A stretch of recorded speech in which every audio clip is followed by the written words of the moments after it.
Good morning, good afternoon, and good evening. We hope you are well and safe wherever in the world you are. Welcome to College Success Mastery Virtual Summit, Day 1, Session 3. This is the final session for today. I'm Joey Ban from Edu Experts, your host on this summit.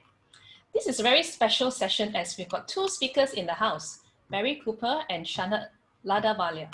They'll be speaking to you about admissions to top UK universities and how you can prepare yourself for success. Barry Cooper has been in education for over 20 years and has worked with some of the most prestigious UK independent schools.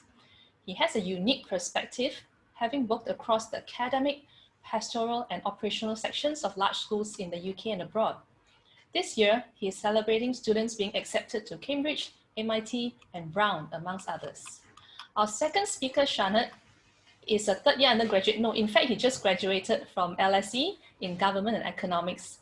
He'll provide a genuine first-hand account of student experience at the LSE, as well as provide insight into the type of students the university is looking for. So are you ready for our next session? If you are ready, type 1 in the chat box now. Type the number 1. Tell me that you're ready. Okay. Lots of 1 coming in. Yep. So let's welcome Barry and Chanad onto the summit. Hi, Barry. Hi, how are you? Hi, how are you? I'm very, very good. It's a real pleasure to be here. I think what we're going to do today is I'm going to talk very broadly about university admissions and what you can do at school to prepare yourself, when you should start thinking, the kinds of things you should be thinking, and hopefully give you some elements of my experience over the last 20 years doing a variety of things in the UK, China, Dubai, and now mainland Europe. And then Chanad's going to talk very specifically. So we're going to boil it all the way down. We're going to go from the macro down to the micro to Chanad's experience with LSE to give you some case studies there. And then we're going to just go for some questions at the end. And please, guys, if you are listening to this, no question is off limits. Any question you want to ask, there is no such thing as a bad question. Otherwise you'll just kick yourself, and we are here to answer them. So please do ask them, whatever they may be. So I'm going to quickly share my screen and get started, if that's okay. Okay, now hopefully everyone should be able to see. Joey, can you give me a thumbs up if you can see that screen? Yep. Fantastic. Okay. So I'm going to talk for about 15, 20 minutes just on the broader approach, and then Chanad's going to do the same about the micro. So let's start off with application to university. When should you start? And there is no such thing as too soon. You can be thinking about this when you have just started secondary school. It's good to think about it. It's not good to obsess about it, but it's good to think, actually, what do I want to do? Where do I want to go? What do I want to do with my life? That's no bad thing. So get hold of your ideas early.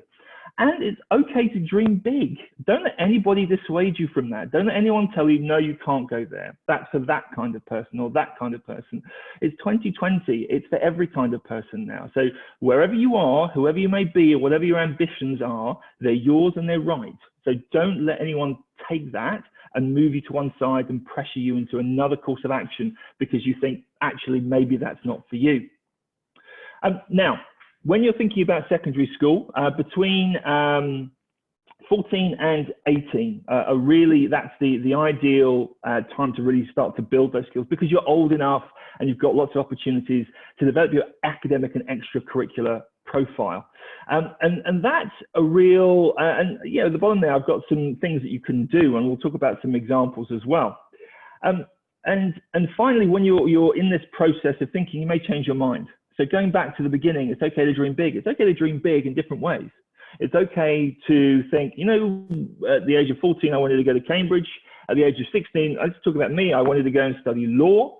And at the age of 18, I decided, actually, I want to do a history degree because that's my passion. That's what I really want to get my teeth into.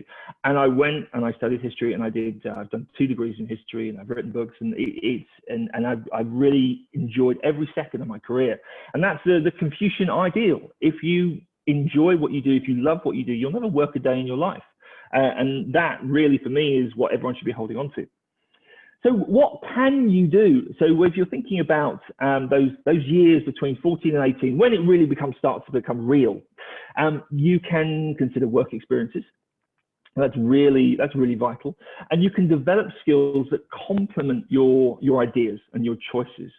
Now, what does that mean? So work experience can mean a number of different things. It means volunteering. It can mean going to different charities. It can mean just volunteering at school.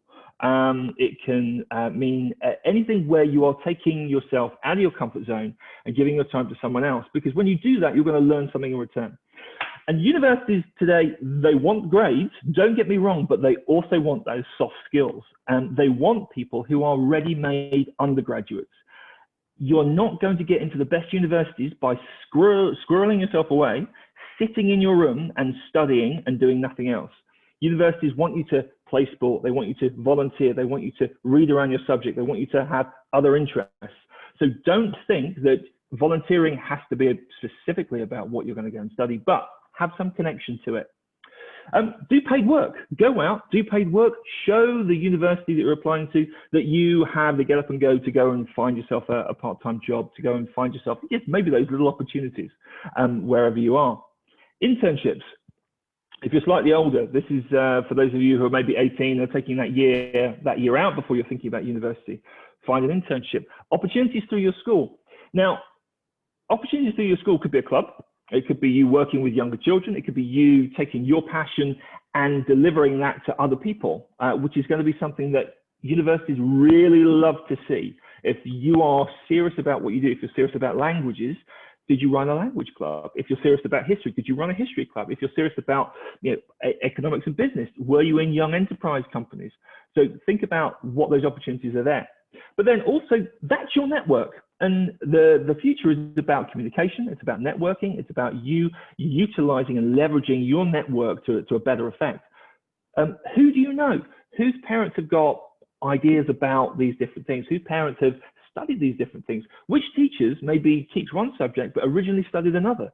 Where are those opportunities? And then also shadowing, asking these people that you know, that you find, can I come and watch what you do for a day?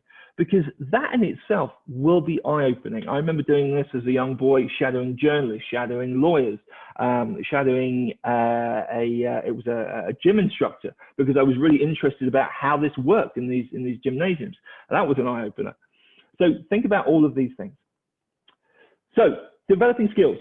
And if you are thinking about specific directions, so for example, medicine, you might want to think about developing particular skills that they're going to be looking for. So it's having that pre-knowledge. If I'm going for this, this course, what do I need from it? So this example, medicine, childcare. Can you demonstrate that you are able to look after someone? You have a caring nature, that you can take responsibility. And so something as simple as babysitting. Have you volunteered, maybe a local shelter? Have you helped with a local charity? Have you got involved with your school clubs? All of that links into the kinds of aspects that the admissions tutors for medicine perhaps will want to see. Engineering, maybe local work experience with anything related, architects, mechanics, local services, anything that relates to that process of engineering, be it civil engineering, mechanical engineering, whatever it is that you're looking to move forward and try and achieve.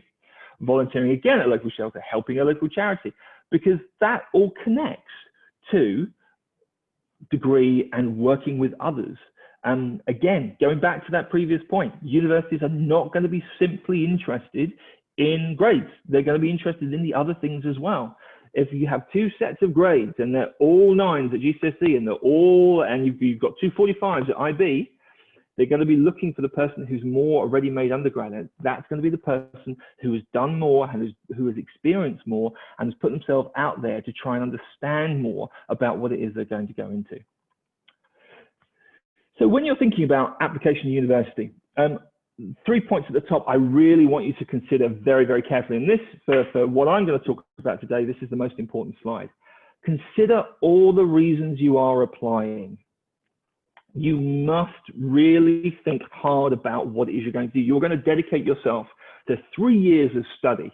Now, if you are applying for the wrong reasons, whatever they may be, you think that looks cool, or I'd put a pin in a book, or I wasn't sure, so I kind of did all right in it at school. That's not going to work. You really need to know what it is you're getting yourself into. And don't let other people put this pressure on you. The dropout rate for ill-chosen courses is massive. I remember myself, friends at university who went to some very good schools. Eton, in fact, was one of the guys who dropped out when I was at St Andrews. And he had been pressured into becoming a doctor, and he was not suited for it at all. And it took him two semesters, and he dropped out. And he went on and he had a very successful career doing what he loved, which was business. He was an entrepreneur and he's made a lot of money, but he had to go through that pain of being pressured into following a path that wasn't right for him. So make sure it's right. That's number one. Pain of pursuing a career path that's not right for you, it really is not worth it. So have those discussions, have those difficult conversations with friends, with family, with people who've gone down that path before, and try to hone in on what it is that is going to be right for you.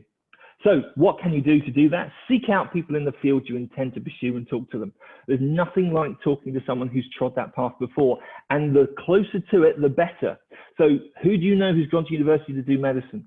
Whose friends, or the sons and daughters of your family's friends, what have they done? Or they've done law, or have they done business, or have they done an arts degree? Have they gone to try and become an actor? One of the most difficult things to succeed in, acting and the arts.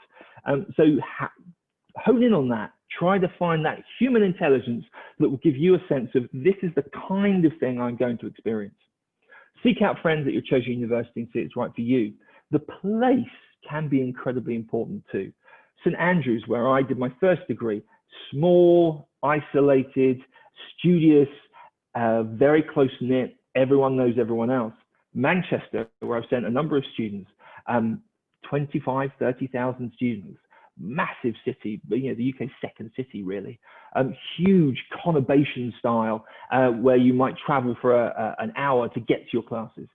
So think very carefully about what's going to be right for you. If you're coming from a big city, do you want another big city? If you're coming from the small town, do you want to experience a big city, or is a smaller experience or a campus experience going to be right for you? So where do you find people in your field? Well, number one, teachers. And teachers will have done all undergraduate courses will have a core element of the subject that they now teach you, but also other elements. So for me, my undergraduate course included art history, it included politics, it included Italian. I'm terrible. But it's an opportunity for me to talk to people about those experiences. So talk again to people again and again and again, what were their experiences? Parents, people who run local businesses, people that you know, online approaches.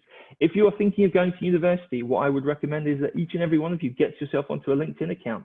Find me, connect with me, please do, and then see who I'm connected with and the kinds of things they're posting, and start to build a sense of who is going to be able to give me a sense of what I should do.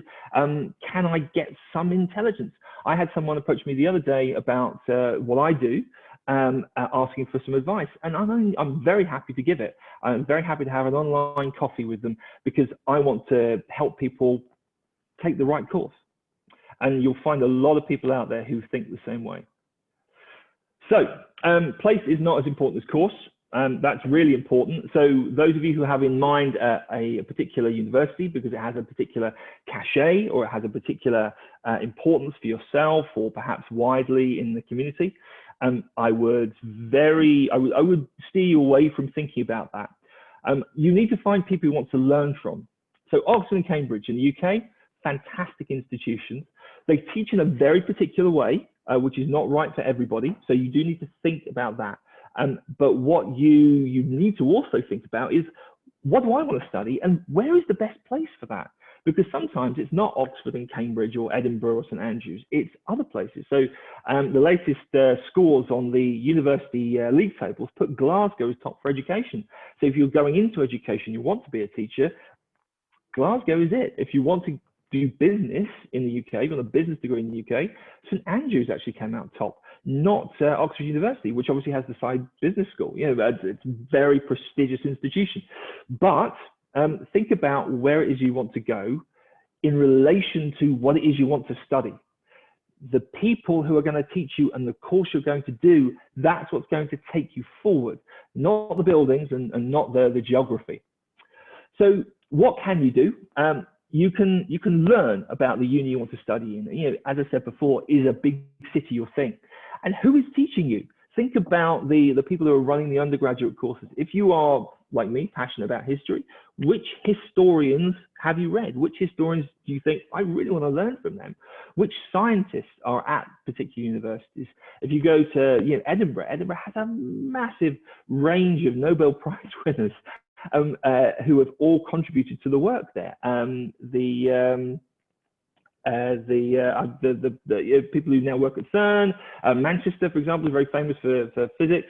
So think about who is there and what you can then get out of that education. Because remember, this is about education, it's not about location.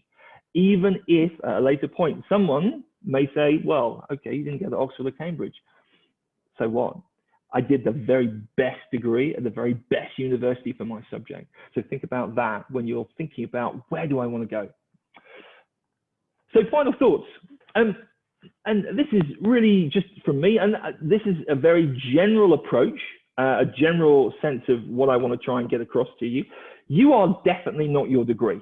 So when you are thinking about university, you're doing a degree, and that will show potential employers how you can take something on, how you can really own a massive project, which is what it is. It's 3 years, as Chanad will tell you, and it's hard work. But that's not the only thing. You will do all manner of other things at that university. So remember, you're not just your degree, although that is your calling card when you go out into the world first off. Learning and completing a degree tells potential employers something about you, but it also, the valuable skills for the future are not going to be, for me, for example, how well I could talk to you about Chinese history between 1868 and 1912.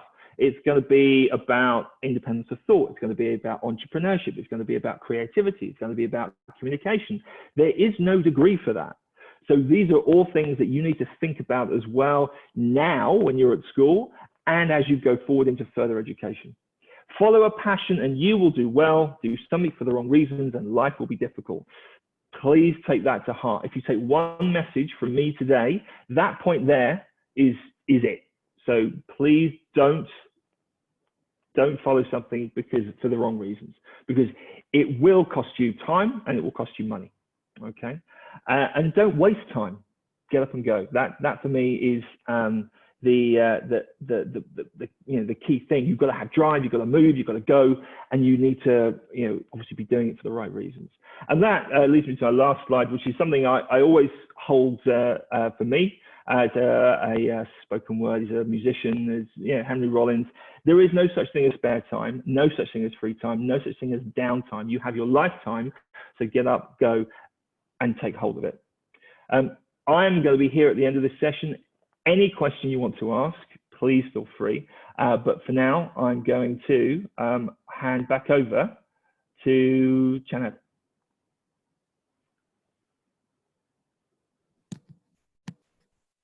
All right. Oh, hi, everyone. Just 1 second. I'm just going to start sharing my screen. There you go. So hello, everyone. My presentation is going to be about what life at LSE is like and getting into LSE. Just a short disclaimer, any views and opinions and information that I give to you in this presentation is completely independent of LSE.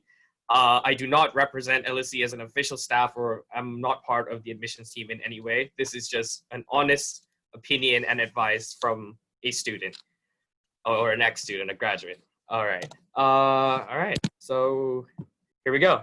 So the objective of my presentation is to give you a real insight to what an ideal LSE candidate actually is, what LSE is actually like experiencing it, and good and bad motivations for applying to LSE.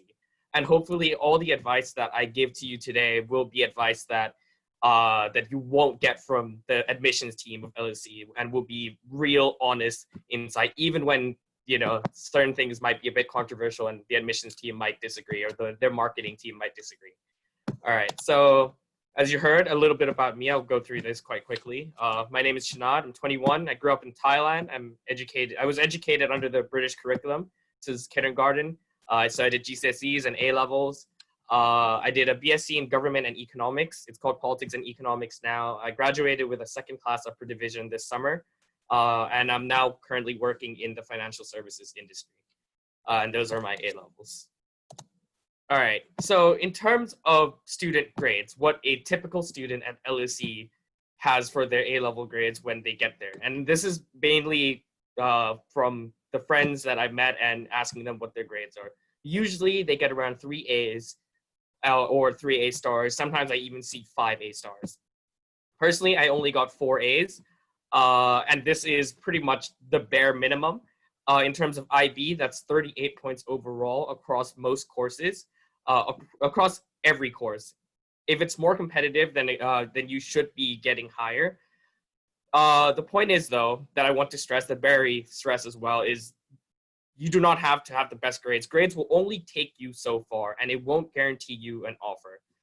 The personal statements matter, and at LSE, if you go through the different courses that they have at LSE and you look at the entry requirements, one of the things that you'll notice when it comes time for you guys to research what university you're going to, if you compare the entry requirements for LSE in terms of grades to other universities, and I'm not even talking about Oxford, like just regular universities, you will often find that a lot of other like lower ranking universities actually have lower entry requirements. So places like King's, when I applied, most of my offers had higher entry requirements. So Warwick, King's College, all had higher entry requirements. And that's because at LSE, it's difficult to get the offer, but easier to meet the offer. Whereas at a lot of these other universities, when the time comes for when you guys apply, you'll find that getting the offer can sometimes come within 12 hours. So that's just something to note. All right, so in terms of the typical student profile, and the idea behind this slide is to demonstrate the type of students that are already within the doors of LSE, and to see, to give you perspective of what type of LSE, what type of student the university is trying to bring into their student body. So most importantly is a keen interest in their subject.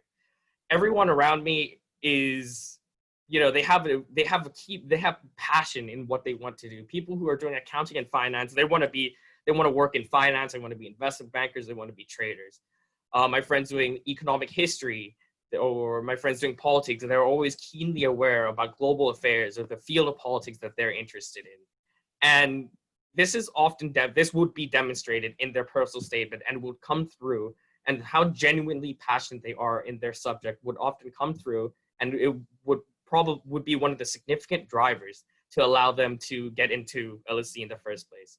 And one of the things that you have to do, and which you would dedicate a large part of your personal statement towards, especially at LSE, if you're applying to LSE and Oxbridge to some extent, is you have to demonstrate that you are reading around your subject, showing that you're interested in your A-level textbook at economics, or you're enjoying economics class, is not enough. You need to demonstrate that you don't have to be up to date, but you have to demonstrate that you're able to engage with sort of the new developments that are revolving around your field. You should show that you know about current affairs if you're going to do politics, or about developments in the business world if you're considering doing management or accounting and finance. And being able to understand who the prominent members of the academic field from your perspective, from your respective subjects, is very, very important to demonstrate that you've engaged with the material, whether it's their books, their research papers, their lectures, YouTube videos, the talks that they give, and being able to form your own opinion. And it doesn't have to be groundbreaking. You could literally say, oh, I agree because of this, it's aligned with that, or I disagree because this other academic says that, is all that you really have to do. And the reason universities, especially places like LSE, really want you to do this, and in every university, to be honest, is because this is the bread and butter of what you're going to do at university. Every week, you're going to be given research journals, research papers from different academics, You were supposed to go read them. You come back to class and discuss with everyone why you think this person's wrong, why you think that person's right. So what Barry said earlier is absolutely correct in terms of universities are looking for students that are already ready to be at university. And this is a key part. Extracurriculars, if you're applying to LSE, should mainly be academic. I'm not saying you shouldn't mention about volunteering or being part of your sports team. Yes, you should mention those. It will set you apart, but that should only be, and I'm echoing the advice that I got when I was applying for LSE, is, you know, 1 or 2 sentences at most. The paragraph that you will have on extracurriculars should largely be academic. You know, this is in America. They don't care if you're saving turtles in Fiji or you're going to do open heart surgery at 14 if you're going to do accounting or finance. It should be something that's related. And Barry went through the stuff that you can do, work experiencing, shadowing, that sort of thing. You should mention leadership experiences and stuff that is slightly more unrelated, like I said, especially if they are exceptional. Like if they really do make you stand out, then by all means do mention it. But relevant academic experiences take priority. And the reason for that will be because of the unique application pipeline that LSE applications go through. So what happens once you press send? LSE is unique in the sense that when you press send, LSE is the only university that will actually give you notification of what step your application has progressed through already. Whereas most other universities, apart from Oxbridge or universities that have interviews, you press send, your application disappears, and then they come back with an offer or otherwise. LSE will actually tell you, okay, you passed your step 1, step 2, step 3. And the 3 steps are as follows. So in the first step, you're assessed by the regional admissions team. I'm not myself absolutely sure whether this means you're being assessed from a country or regional basis. All I know, as far as I can tell, if I remember correctly from my counselors at school, is that the applications are assessed like on a regional basis. So for instance, I applied from Thailand, that's where I went to school, and my application would be reviewed by the Southeast Asian team first. After it passes through this round, so here's where your non-academic extracurriculars might matter more and why you should mention them, because they will make you exceptional. You know, in Asia, and especially at LSE, everyone who's going to be applying for LSE will have top grades, will have bare minimum straight A's, or we're expected to get 38 at IB. So having something that is unique and exceptional will make you stand out at this round. After you pass through this round is where the academic stuff, the academic passion that you're going to write about, the academic extracurriculars will matter more. So the second step will be at the department admissions team. This step often takes the longest, like 4 or 5 months. And this is where they'll look at your application as a whole, particularly if this student is right for the course, whether they actually have genuine passion and that will allow them to study this course well. And after you pass through this round, the final shortlist goes to the professors and the faculty members. At this stage, this is where particularly the academic part, your academic arguments, or like the part where you're demonstrating what you've read and all those materials that you have engaged with, will be assessed and will be like very, very, will be pretty much scrutinized to see whether this person, 1, knows what they're talking about, 2, is actually genuine, so that, you know, this isn't a person that's just writing like a summary based off of Spark Notes they found quickly before they wrote. They want somebody that has developed this passion over a long period of time. So that's pretty much it. So that's why I was saying that the academic extracurriculars matter much more than your non-academic ones, because once it gets to the final step, the professors aren't going to really, those professors are not going to really care about whether you're a sports team captain or not. These guys will care if, for instance, if it's a law, if you're applying for law and you do have volunteering experience and you volunteered at a human rights group, NGO, or you did some help a lawyer do pro bono work, like that's fantastic. Like by all means, brag and dedicate a lot of space in your personal statement for that. But unless it's unrelated, I try to keep that limited because, yeah. All right, so what you can do now, Barry mentioned this, a lot of these already, so I'll go through these like very, very quickly. Start reading now, watching YouTube videos. If reading is a bit too difficult and you don't want to dive right into research journals, watching YouTube videos is how I started, or listening to podcasts. I started listening to political podcasts and stuff like that since the age of 14, 15, and that formed a lot of the basics and gave me a lot of the basics to start diving deeper into the rest of academia. And yeah, start forming opinions on the content that you're consuming. The second part I really want to stress, speak to somebody about it. Find friends or teachers or parents, if there are parents in the audience. This is where you can come in. My parents are not academics. They're not, they're just normal working corporate adults. They don't really care much about international politics. But, my parents were always there they knew I was interested in it, and they knew I wanted to study it at university. And they always posed questions during dinner time, like, oh, what do you think about Brexit? Oh, I don't understand what the electoral college is in the US. How does that work? And how does this work? And they would just let me speak for hours on end and just listen. And I think that was one of the things that really, really helped me be able to write so naturally when it came time to write the personal statement about my academic interests and demonstrate the opinions and why I held certain opinions about economics or politics. And start building extracurriculars. If it doesn't exist at your school or around you, create it. If there's no history club, accounting or economics club, just build it. That's something that at my school, that a lot of my friends in the UK, especially my friends in the UK who went to local school in the UK, and their schools didn't really have like I went to international school, so we're flooded with opportunities for extracurriculars. And whereas the experience is different for my friends at British schools, and those schools didn't have as many extracurriculars, but what they did from reading their personal statement, from what they told me, is that they just built their own, they made their own clubs, they made their own society, and they spoke about it. And that shows that you have passion and you have the will to be in a place like LSE. All right, so LSE culture. Here's like the second, this is now like the second part of my presentation, and it will go more towards what life is like at LSE. And LSE culture is very, very, it's incredibly unique. And it's probably one of the most bizarre universities that probably exists in the UK, maybe Oxbridge, because they have their weird traditions and stuff as well. At LSE, everyone is highly ambitious, as you might expect, but it's also a very, very supportive environment.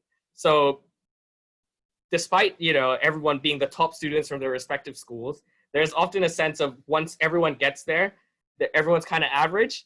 So everyone's very, very supportive of each other in all aspects, whether it's in terms of academics or in terms of like getting help with career or like interview preparation for jobs and stuff like that. I've never had trouble with getting help from friends. I've never felt alone or felt that I was in a cutthroat environment where somebody was trying to constantly push me down. And that was sort of very contrary to my preconceived notions before I went to LSE. I thought like, oh, it's going to be really cutthroat and competitive. It's not. Like, it's really, really supportive. And that's one of the highlights of LSE. The highly ambitious side has a bit of a dark side. So yeah, so a common greeting at LSE is, how are applications going? Everyone at LSE is hyper-focused towards their career, almost to the detriment of their academics sometimes. And there are reasons for that I'll go into at the end of the presentation. But yeah, everyone ends up mostly in consulting, law, or finance, even if they do a completely unrelated degree like international relations. These days, the labor market does not care what degree you do, as long as you provide, you can show that you have passion and you have showed that you know something or try to self-teach yourself something for the job, then you can go into that sector. So at LSE, everyone cares about their careers or what happens next. Like if you want to go into more academia, like nobody really cares about actually being at LSE anymore. Everyone's it's an environment where everyone is sort of living in the future. And that's not an environment for everyone. I enjoyed being in that environment because I was a person that always was obsessed about their future career. It was a common dinner conversation topic with my parents of what I wanted to do throughout growing up. So being in a place where I could do the same, but with my friends during every dinner time was fantastic for me. But not everyone wants to be asked every 30 seconds of how their career is going. A lot of young people, like I want to stress this to a lot of any parents that are in the room as well, which is, you know, a lot of young people just sometimes want to go to university to enjoy this best moment of their life and figure it out later. And that's absolutely fine. And they should be entitled to do that. And it can be an incredibly toxic environment for them if they have this culture mismatch with the rest of the student body, and they can feel really out of place. And this is I think this is the biggest reason why people leave LSE, contrary to what you might expect, because people think LSE are very academically competitive, rigorous. Most people who are there tend to survive the academic aspect. It's actually not that hard, as I'll show you in the next slide, in terms of the academic side at LSE. But the reason people drop out the most is the culture mismatch and feeling really, really out of place. And you don't feel out of place because like you don't look like the local population. As my last point says, it's very, very international. You won't feel out of place. There's a huge Malaysian, Hong Kong, Singaporean community there. 46% of the LSE, of the university is international. But in terms of culture and attitudes, that's where there can be a misalignment, and it can be incredibly daunting or unnerving to be part of an environment that doesn't match who you are as a person. So just be wary of that. Also, yeah, it's a pretty nerdy place, as you might expect. Don't come here to expect to do a lot of extracurriculars or like do all those activities that you might see in the movies about university. There are some, and the university tries to push it, but this is sort of one of the problems, which is every student just wants to focus, either do their degree or do applications for summer internships and work, or hang out with friends, and they don't really have time for a fourth thing, which is extracurriculars. So you'll find that although they exist on paper, they don't really happen. Like a lot of students who are supposed to organize these things are too busy doing other things. And this is something that like the admissions probably don't want to admit, which is, you know, extracurriculars don't exist to the same extent as other universities do.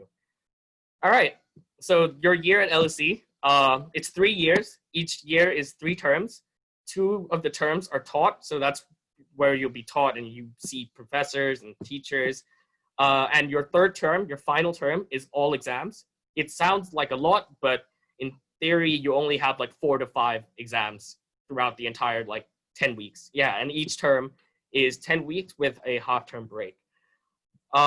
This is sort of like more the micro side. You could choose to ignore this, but if anyone is interested, you pick 4 to 5 modules, so like a subject that you study for the entire year. So this is different from some other universities or American universities where you only pick to study like a certain class for a term. At LSE, you tend to study the classes you pick for the entire year. And this is something to keep in mind because in terms of the breadth of things that you will get to study at your time in university is very, very limited.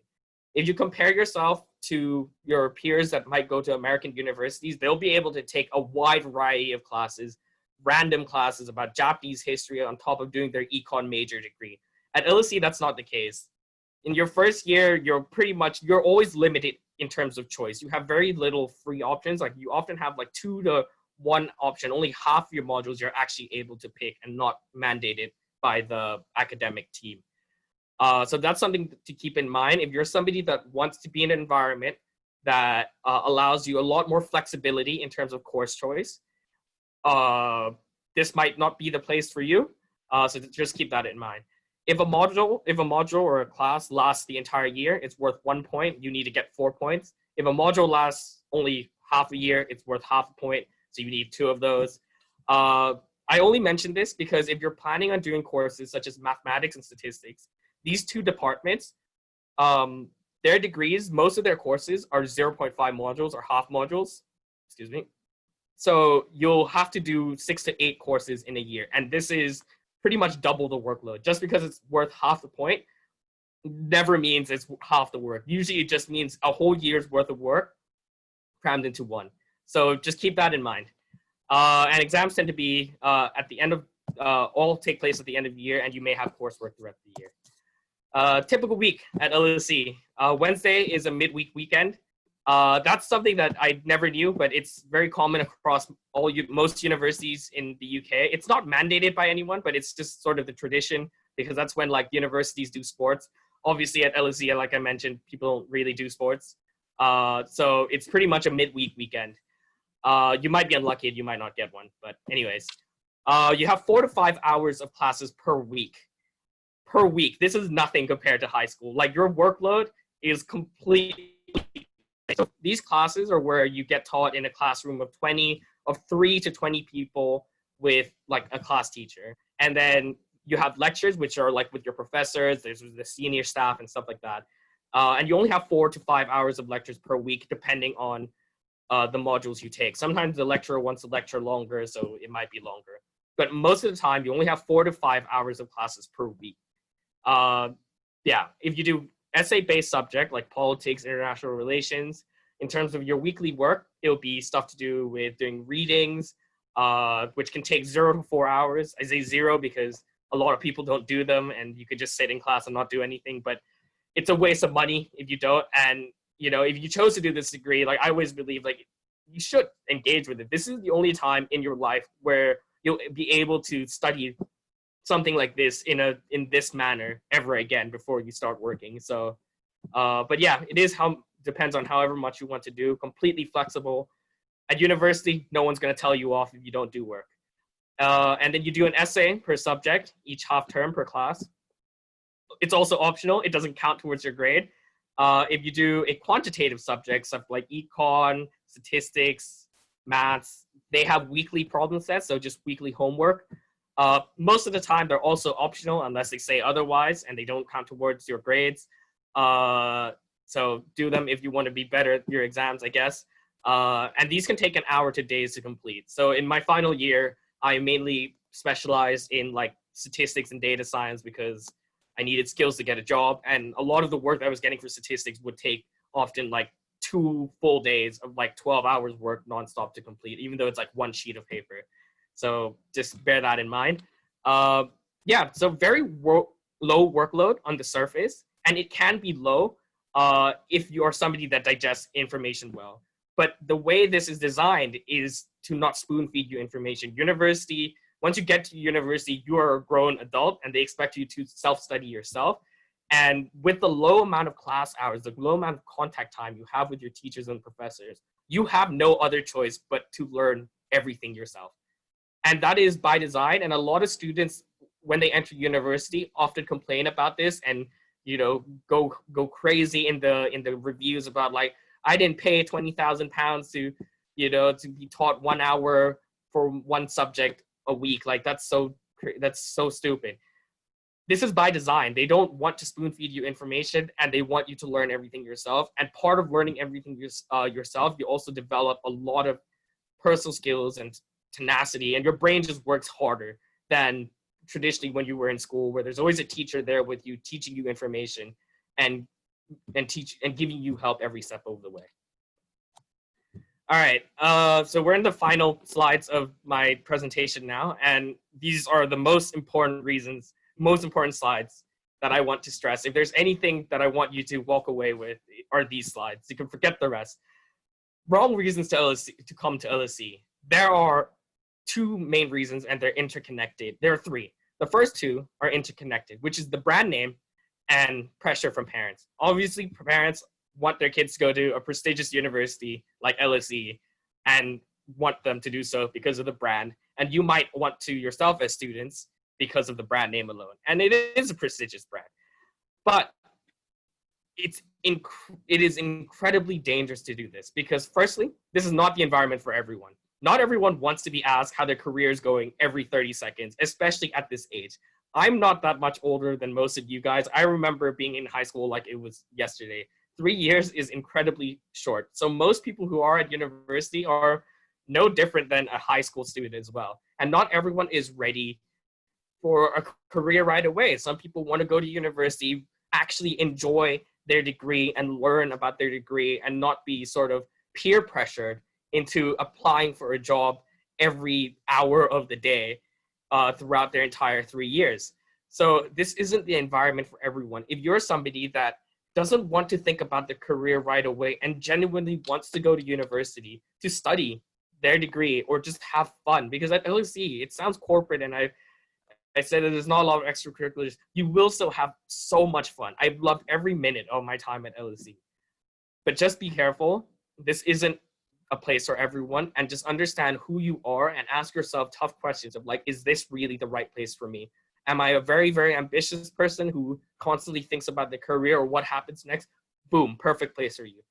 If not, not a great place, because these are the students that come to LSE and drop out within the first term because they realize that, wow, like I cannot be around these, like I can't be around these people that are constantly talking about their careers.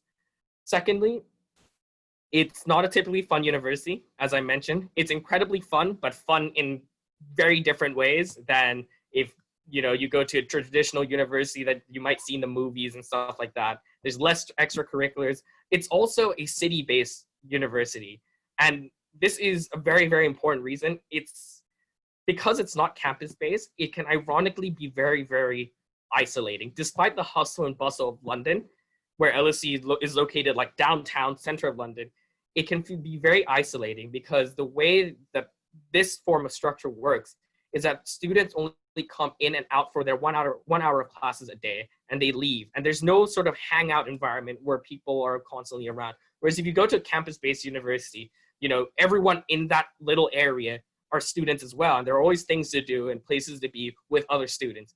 LSE isn't the case because the university is part of the city and not everyone in London is a student. So yeah, London is also an amazing place, but it's not for everyone. And finally, brand name does not secure you the job. This is a huge misconception. If you come to LSE, you're going to get a really nice, prestigious job at a prestigious firm, a well-paid job. That is probably going to be the case, but it's not because of what LSE gives you, nor is it because these companies have a reserve list for LSE students. They do not. That is a thing of the past. I'm pretty sure it's illegal as well in most countries to do that now. What actually happens, the reason you see why LSE makes such a large part of these companies, or you see a lot of your friends your seniors who've gone to LSE in very nice jobs, is because of the students themselves and the environment and the ambitious environment of everyone around within that university. There are still so many more talented people in the world. LSE is 9,000 people. You still got Oxbridge. You still have the rest of Russell Group. There are the talent pool is still massive. Being at LSE doesn't guarantee you the job. And if you come here thinking that it will be easy to get a job, no, it won't be. As somebody that just got a job, it is still very, very difficult. And finally, this is the most controversial opinion that I will have. If you want to come to LSE for the academic experience, i.e., if you think that if you plan on coming here to sort of lay the foundations of you becoming a professor or somebody who will work in a university, advancing research in your field in the future, take caution. On the one hand, yes, it will help you being in a prestigious university and being around very, very well-known Nobel laureates. We have like a high number of Nobel laureates as professors. Like, it will help you a lot because these professors often come from other prestigious universities and they will be able to help you land research assistantships at other prestigious universities as well. That's a pro. However, the way that it actually works, mainly linked to the fact that every student is highly ambitious and more focused towards their career than their academics, there's this element of FOMO, fear of missing out.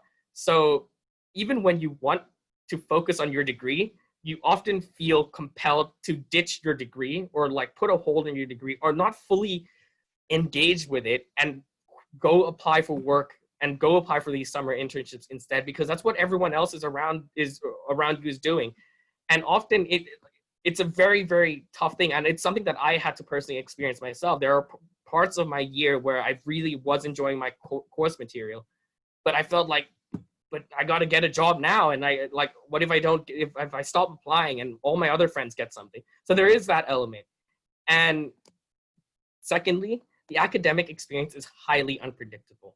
This is something that admissions team won't tell you because obviously they're trying to market it as like world-class teaching. I don't think the experience itself is consistent enough for me to confidently say that it will be overwhelmingly positive for everyone. It is highly predictable in the sense that some students will have an overwhelmingly positive. Some students will have half and half where they have really bad professors, bad class teachers. Some people have overwhelmingly negative experience. And the fact that there's so much variance across students and it's not overwhelmingly positive for everyone is where I choose to be honest with you all and to tell you, just be careful. This is personally, from my experience, this was also one of the reasons why I almost dropped out in first year, because I had incredibly high expectations for coming to LSE for the teaching experience. You know, I saw the list of Nobel laureates. I saw that, oh, Angelina Jolie is also a professor at LSE. It's like, this is amazing. And you go and you attend the lectures and attend the classes, and you know, you bought into the marketing material that the admissions team gave you. And in practice, it can be utterly disappointing. I enjoyed almost all of my academic experience. Apart from maybe first year and apart from here and there can be bad ones. I know friends who had quite a lot of bad ones, so just be careful. Managing your expectations is very, very important in terms of higher education and in terms of the quality of teaching that you're going to get. Just because a professor has a Nobel Prize does not mean that they're going to be good at teaching. I've had, you know, less well-known professors who were incredible, who were very nurturing and cared about you in every step of the way and inspired you. I've had teachers who seemed really dull on the surface, gave the most boring lectures, but wrote amazing notes, wrote exams that were that were linked to the notes that challenged you and were good professors. And I had very charismatic professors, Nobel Prize winning or like knighted professors who, you know, gave entertaining lectures, but when it came time to doing course material was pretty bad. So just be careful. And my final point is grass is not that much greener on this other side. This is something that I initially felt when I went to university and I was disappointed with the teaching experience.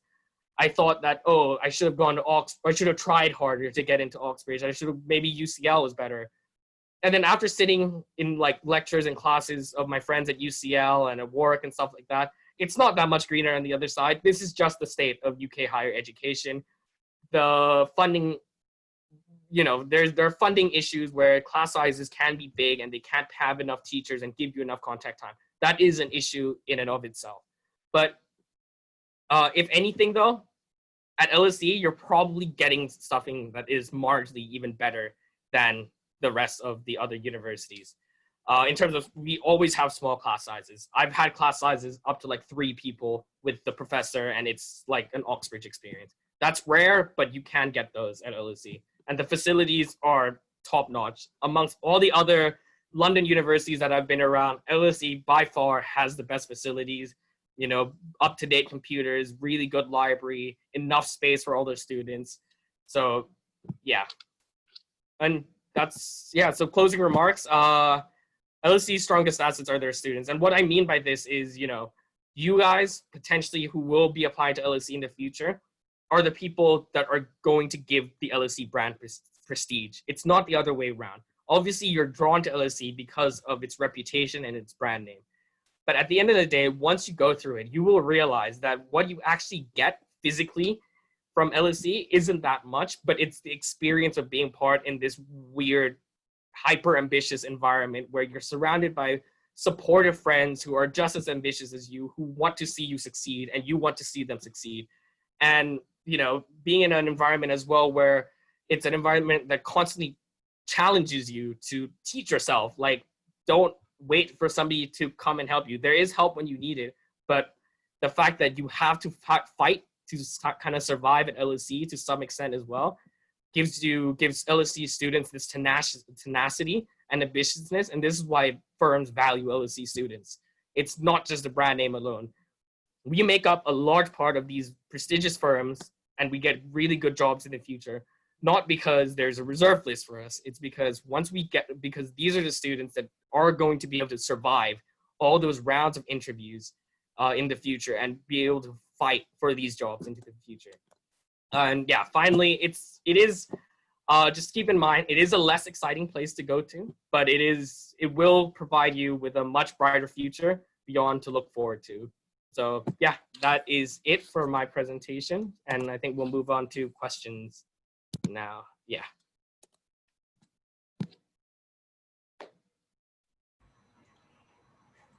Hey, Chanad and Barry. Hey, is Barry in? Hey, thanks so much for that honest presentation. By the way, just so that the audience knows, Chanad is currently in a quarantine facility in Singapore. So he's speaking from quarantine. Right, so questions? Do we have questions from the audience? Type your questions in the chat box, yeah? Okay, maybe I actually have a couple of questions here. Let me see. So Barry, this question is for Barry.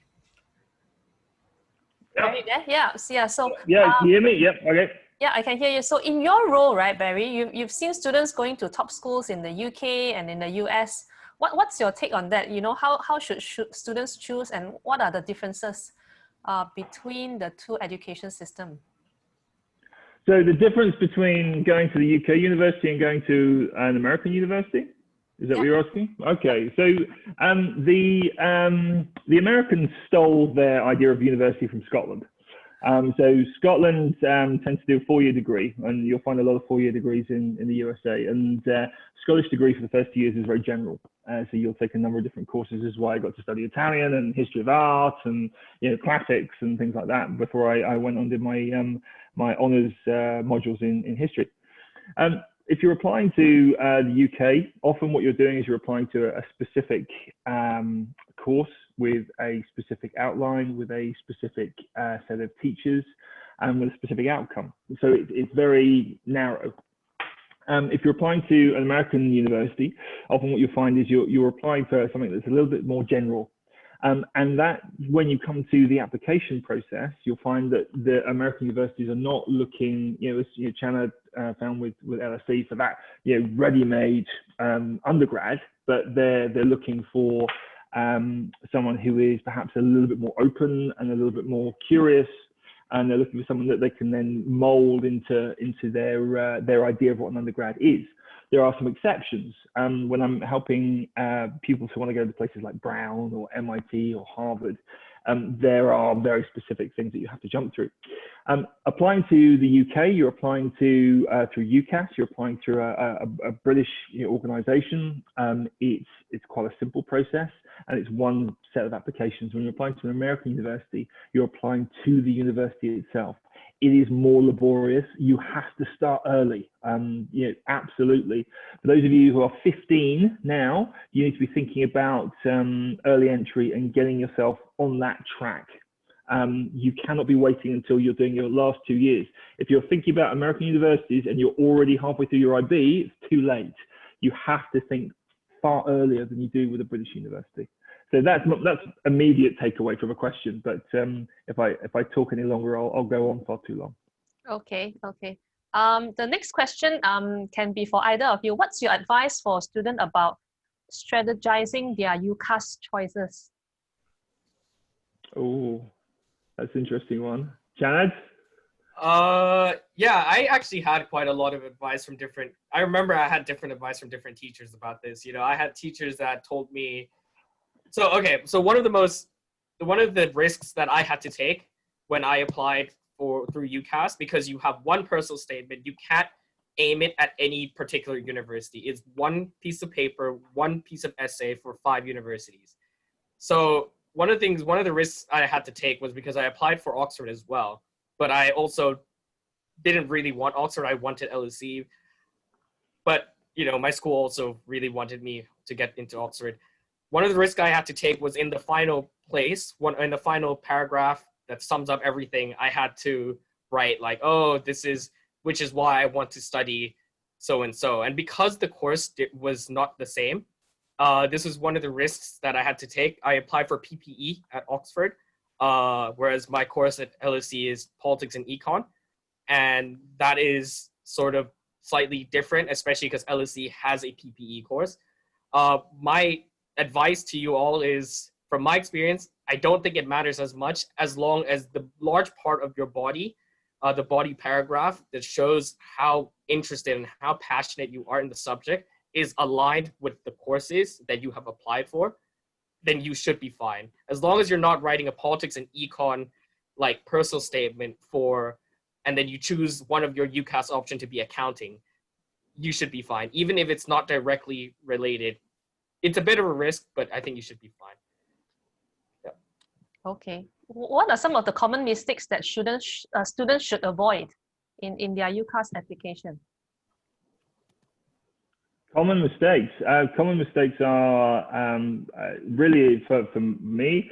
It's about the process that goes up to that application. If you're talking about the actual statement, then I think Chanad's covered all of that. It's about gaming your statement to the kind of place that you are going to go, and there's a number of different ways of you'll get lots of different advice from your teachers, but if you're going to LSE, Chanad absolutely is right. So don't talk about football. Talk about economics, talk about your passion for business, talk about your passion for world politics. Don't talk about how you scored the winning goal in the lacrosse tournament, because no one cares at LSE. They might care at another university, and American universities will think that your work in team sport and the way that influences you to become the person you are is great. But remember the audience you're talking to. I think that's the key mistake, is if you don't appreciate the audience. I'm seeing some really interesting questions in the chat room here. Overall, the percentage of Asians in UK universities. That's currently, because of COVID, that's a really interesting topic of discussion in the UK. I think in 2019 there was about 120,000 Chinese students in UK universities. I think there was probably about 20,000 Malaysian students. I know someone can correct me. 20,000 from Malaysia, maybe 20,000 from Thailand, 20,000 from Hong Kong. So there's a large proportion. In terms of the overall percentage, I can't actually pull a number out of my head, but I think that kind of gives you a sense of the overall structure, because the UK universities are incredibly popular for Chinese pupils and people coming from Southeast Asia as well, Malaysia, Thailand, etc. In general, how long does the admission process take from submitting the application? Chanad, you were closer to this than me. How long was it for you? Literally like 12 hours. Some of the universities, like I wasn't the best at my school by any means. I was like near the average for like a top performing student, but not the top. And most of my friends, for a lot of like the less competitive universities, even some really, really good universities in the UK, such as Bristol, Warwick, these are incredible universities. They're still like sending these offers out like almost instantly. Like Manchester, Bristol, Warwick are some of the universities that send out their applications incredibly quickly. So as soon as you press send, you could expect like within like 12 hours to 2 days. But more competitive, then you'll be waiting longer, like months. Yeah. I see there's a question about Oxford teaching here. So I referenced this earlier when I was talking about Oxford tutorials.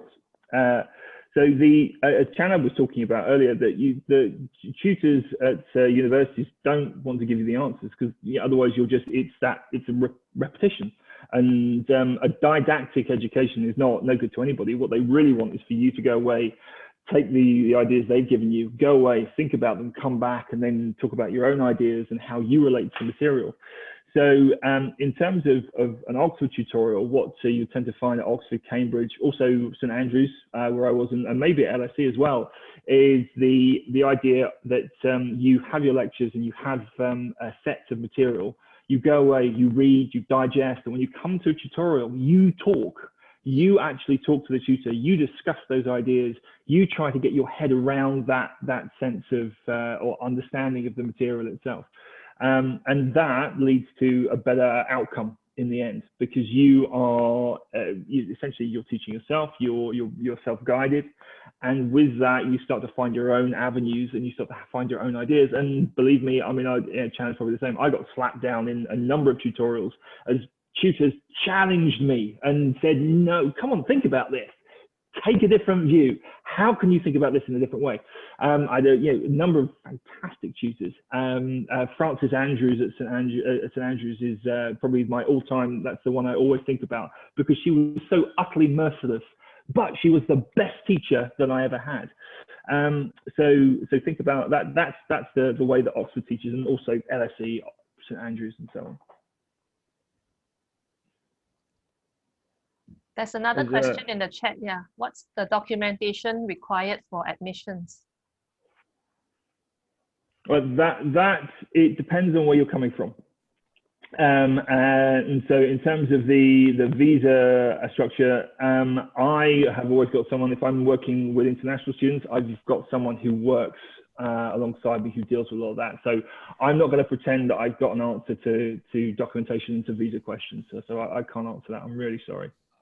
Yeah, I might be able to help there. If you're talking about visa documentation, then yeah, your passport, you need bank statements. Bank statements is one of the most annoying, finicky things about applying for UK student visas, which is like your parents, and it has to be your parents, can't be your grand uncle. Because I know with Asian families, like, the money might not be literally within your parents. It might be like grandparents or relatives and stuff like that. No, it has to be in your parents' account for, I think, 28 days.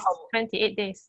Yeah, it has to be there. And that was one of the reasons why I almost didn't get my visa, because the bank account, it doesn't have to be the same bank account. I think it can be amongst different accounts, but it all has to be in the parent's name. So this is something to watch out for and prepare for ahead of time. Apart from that, it's just visa, tuberculosis tests.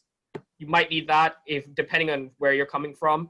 You have to organize that quite soon as well, because most students, especially in Southeast Asia, will try to all get it at the same time, and you might miss your booking, and you need that before you send off your visa application.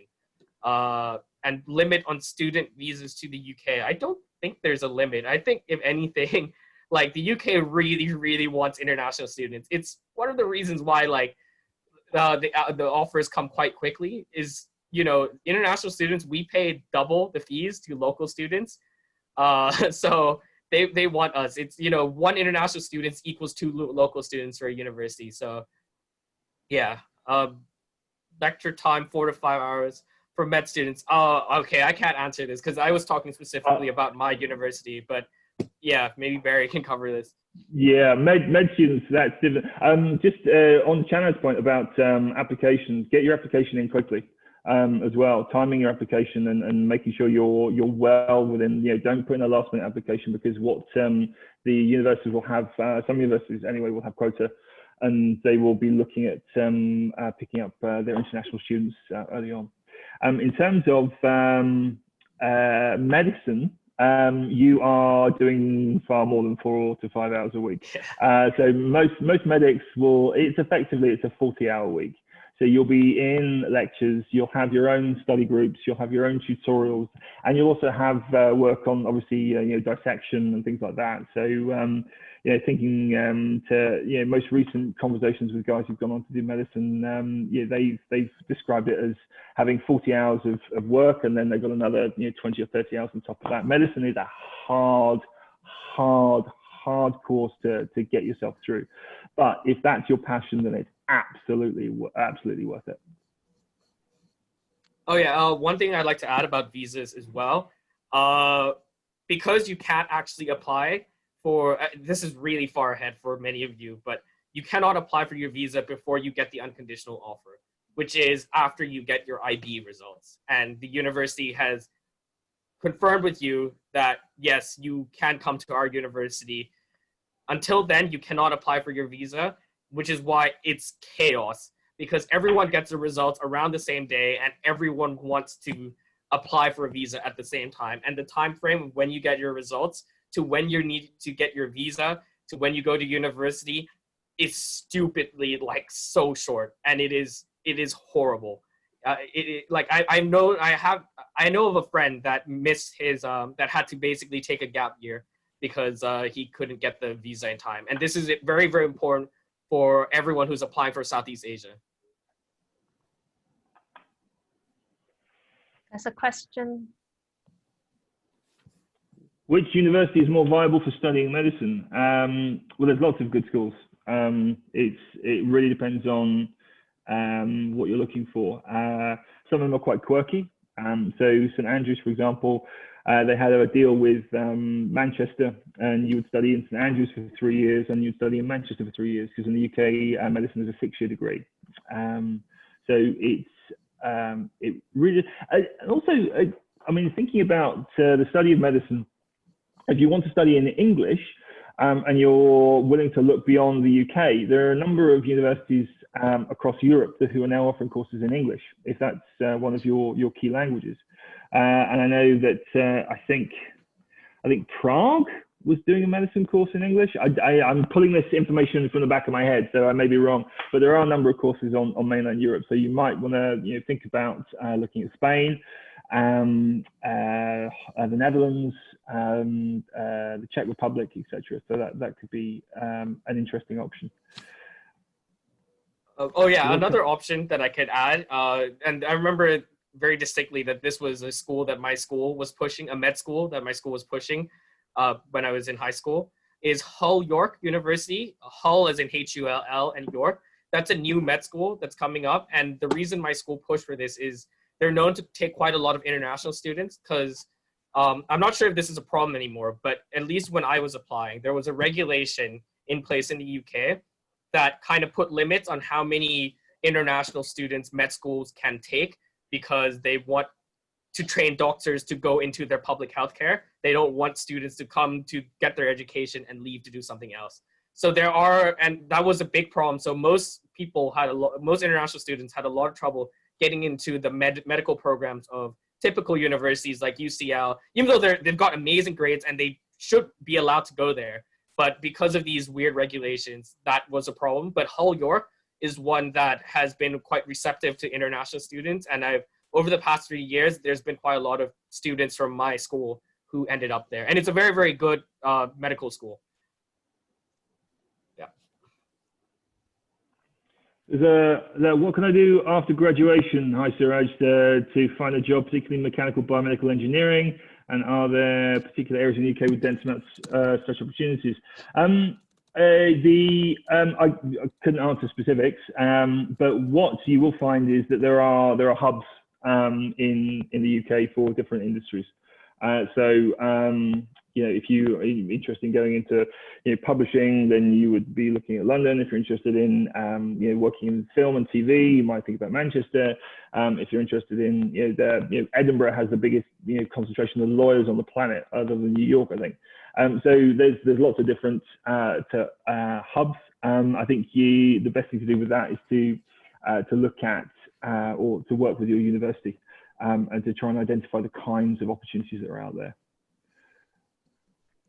Oh, Hull York was what Chanad was talking about, Usha. Yeah, and Hull is a great university. It's one that's often overlooked, but Hull is a really fantastic university. Yeah. Okay, I think we've answered all the questions from the audience. Thank you so much, Barry and Chanad, for coming onto this summit and sharing your experience and expertise with the audience.